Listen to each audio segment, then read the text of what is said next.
and welcome back to my channel.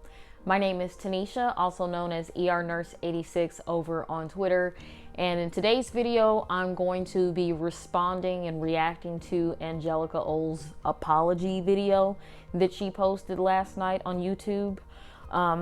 As always, I would just like to start off by saying that these are my opinions and opinions are not facts. So the first thing that I found interesting about this entire situation is that it took all of these larger white drama and commentary channels getting involved in this situation for Angelika to finally address this in a video, which I feel she should have done back in August when all this shit first went down.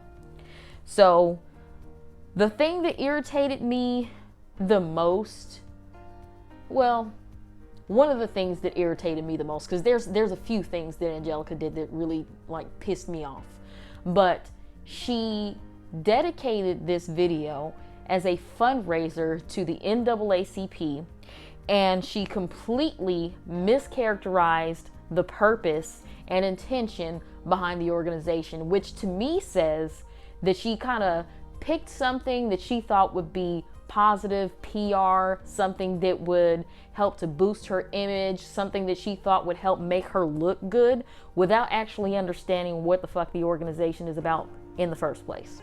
So she goes on and on and on about how the NAACP is all about helping black people to vote, which is somewhat true, but that's not like the entire purpose of the NAACP. So I went on the website and I got their mission statement and their objectives, because it's a lot more extensive than what Angelika was saying. So I'm gonna read those real quick. So the vision statement of the NAACP is to ensure a society in which all individuals have equal rights without discrimination based on race. And they have 6 major objectives. The first one is to ensure political, educational, social, and economic equality of all citizens. The second one is to achieve equality of rights and eliminate race prejudice among citizens in the United States. The third objective is to remove all barriers of racial discrimination through the democratic process. The fourth objective is to seek enactment and enforcement of federal, state, and local laws securing civil rights for everyone. The fifth objective is to inform the public of the adverse effects of racial discrimination and seek its elimination. And then the sixth and final objective of the NAACP is to educate persons as to their constitutional rights and take all lawful action to secure the exercise thereof, and take any other lawful action in furtherance of these objectives. So essentially, the main purpose of the NAACP is to dismantle systemic racism and secure equity for all. It's not just about voting rights. It's about education. It's about politics. It's about the economy. It's a much bigger picture than what she was painting, and the oversimplification of such a huge and important organization for me came off as very disrespectful. And I feel it made me feel like she was using the NAACP like it was an opportunistic movement, in my opinion. So I noticed that Angelika said that she has a tendency to get really anxious and get really caught up when she's covering a topic, and she misspeaks quite often. So my question for you, Angelika, is if you realize that this is a problem, why not during your editing phase, before you post your video, because I know you edit your videos before they go up on YouTube, why not add in any information that you may have missed? Why not correct a statement that you may have possibly made incorrectly? You have the space and opportunity to make these things correct before you upload them to your platform. So for me saying, oh, well, I misspoke, is not really a good excuse when you sit down and you review the video before you ever post it. So I'm not really buying that. The next thing that she said that really rubbed me the wrong way was how she was speaking on what she said are fake stories that take away from actual issues. And the problem that I have with this is most people that follow her and support her channel don't give a fuck about the actual issues anyway. So talking about a fake story is not going to change anything because y'all don't care one way or the other. Whether it's real or it's fake, you're not going to change your behavior.